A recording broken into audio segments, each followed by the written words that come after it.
Every political movement eventually reaches a moment when its futures become more important than its past.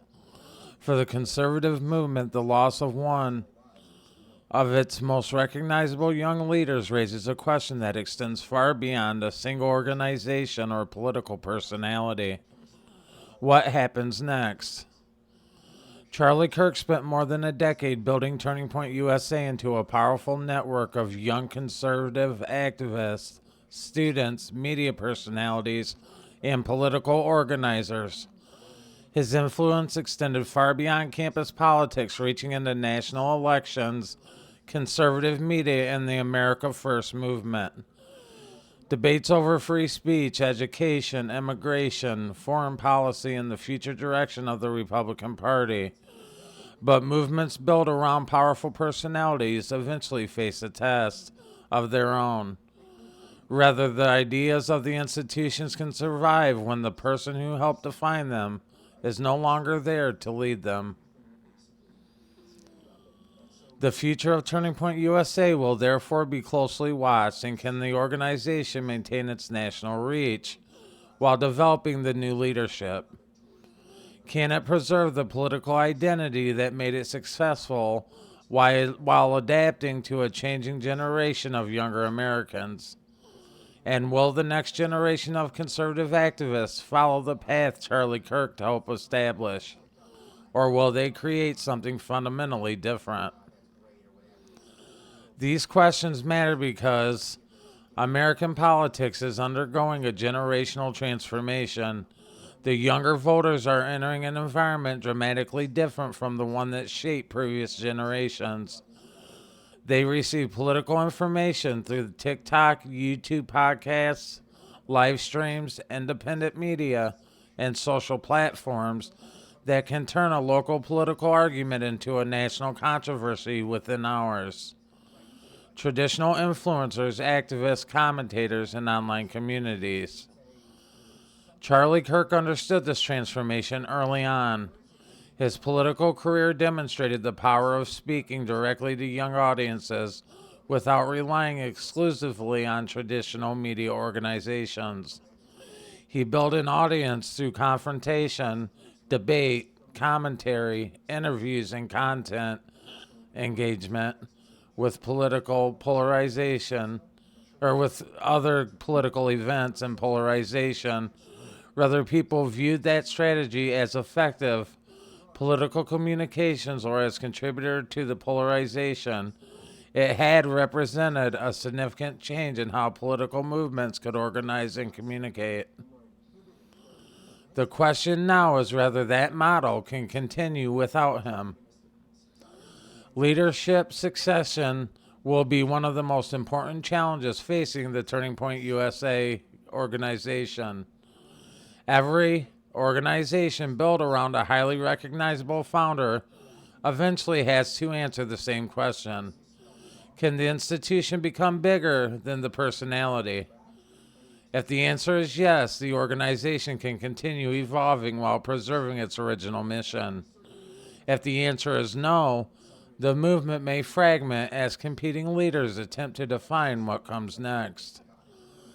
The broader conservative movement faces a similar challenge.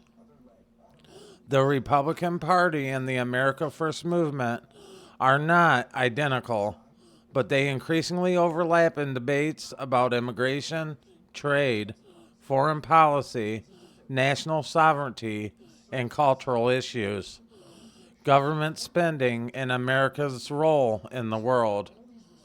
The next generation of conservative leaders will have to decide which part of that political agenda should remain central and which should change. Foreign policy may become one of the most significant areas of debate.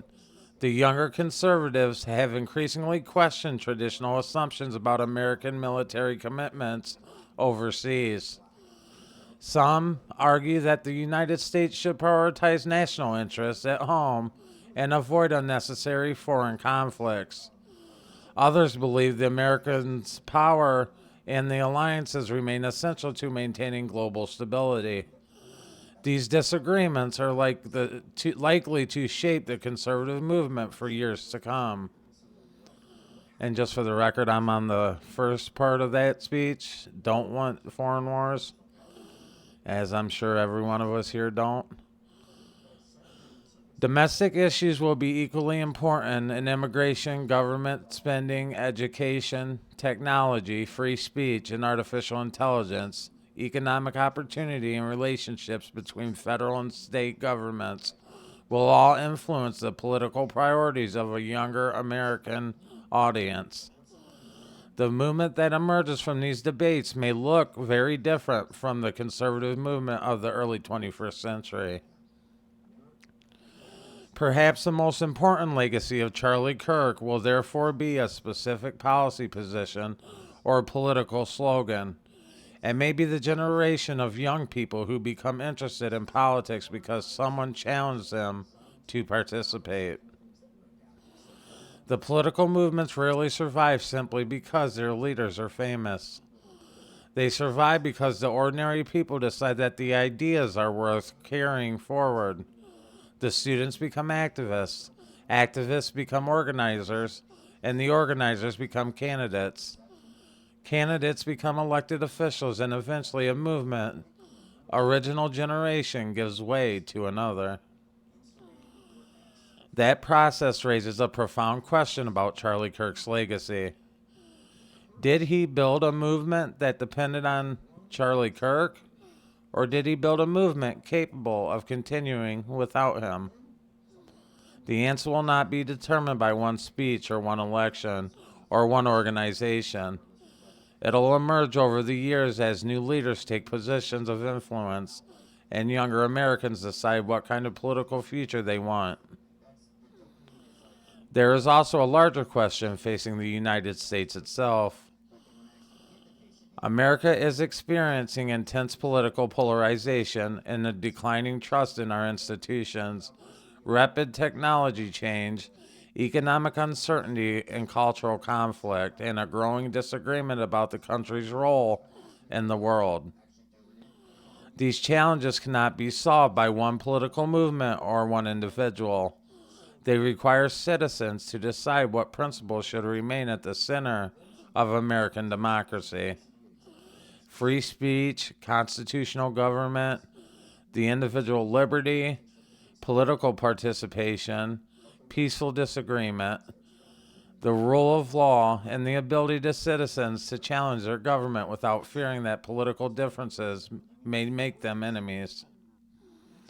Those principles will matter regardless of whether future generations identify as conservative, liberal, independent, Republican, or Democrat, or something else entirely.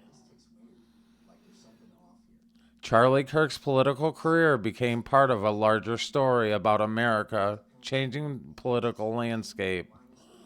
His supporters will remember the organization he built and the students he inspired and the movement he helped expand. His critics will continue examining the controversies surrounding his rhetoric and political strategy.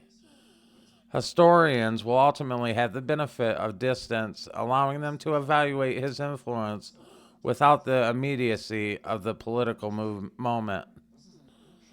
But history does not end when a political figure dies. It continues through the people who remain. It continues through institutions. It continues through elections, debates, movements, ideas, and generations. And that may be the most important lesson of Charlie Kirk's story. One person can start a movement, but one person cannot determine its final destination. The future belongs to those who inherit the ideas, challenge them, and reshape them or reject them entirely. And for Turning Point USA, the next chapter will be about the leadership and survival. For the conservative movement, it will be about identity and direction. And for America, the larger question will be whether a deeply divided nation can rediscover the ability to disagree without destroying the democratic institutions that allow disagreement to exist in the first place. Charlie Kirk's story began with a young man who believed that younger Americans could change the political landscape. His organization grew, his audience expanded, his influence became national, and now the movement he helped build faces its greatest test. What happens when the generation that was inspired by one leader becomes responsible for creating the future themselves? That question has no simple answer, but it is a question that America will continue answering for years to come. This is part 6, The Future of America After Charlie Kirk. And this is where the story moves beyond Charlie Kirk himself to the movement he helped create, the leaders who come next, and the future of a country still struggling to determine what it wants to become. Thanks for tuning in to the Unfiltered Political Lens, and thank you for following me through all these 6-part series, and we look forward to seeing you in the future. Thanks once again. Until next time, peace. Thank you.